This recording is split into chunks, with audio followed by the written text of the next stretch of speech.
Well, for starters, I hauled a lot of stuff to Vegas and made a big trip to come up here with hundreds of books and all kinds of stuff. And I was not doing much business, and sorry I did that until Quinn Staten walked through the door, and I had one member of the Staten family with me, and I feel like I've got other members because of her. So my anything I say having to do with the Staten family can be extremely biased because they're my family too. So You gave us the name of Weenie Babies. the Beanie Babies, yes, and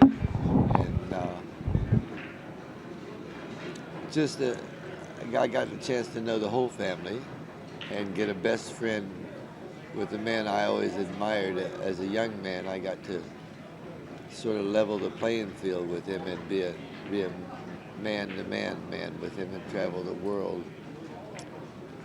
It's not easy for me to talk about. We got gypped.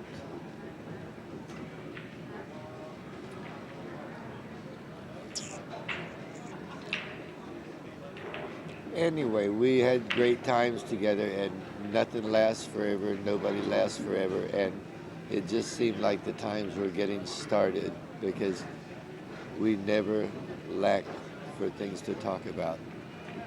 He made me feel so much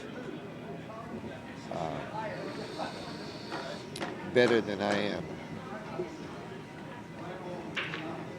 Consequently, it made me try to live up to those feelings and maybe wind up a little better than I was. Heavy. Anyway. Tell me about Japan.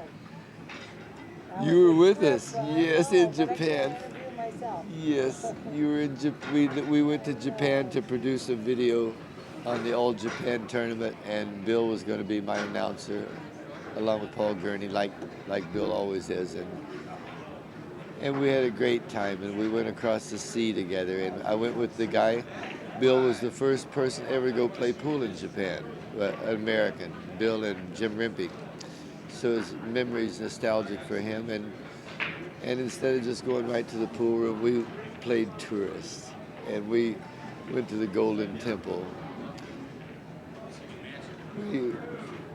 We just had good times everywhere. Every place we went, we had good weather and good times. It was like a blessed, for my wife and myself and Norma and Bill, the weather was always perfect. Where we went was always perfect. The food was always great. It was like, if you could describe trips as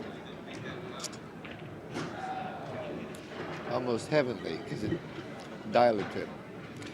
It was funny because Bill was very insistent on trying to pick up the check, the gentleman that he is, and so trying to be more like Bill, I was insistent myself, and it became a struggle and a race to the check, to the point of being a little uncomfortable. We were both able to do it easily, and finally, I think Bill got the idea. He said, let's just give one of the wives, it wound up being Judy, a chunk of money, $500 a piece or something, and let her pay for everything out of there, and it stops all that blah, blah, blah, that male ego thing, and him being a gentleman. But he always surprised you. He would. I wear a lot of caps, baseball cap type caps. You'd see a cap in the store that looked like it was beige colored or green colored. I'd catch him sneaking in there to buy that hat, or a pearl ring for my wife, or this beautiful ring for myself.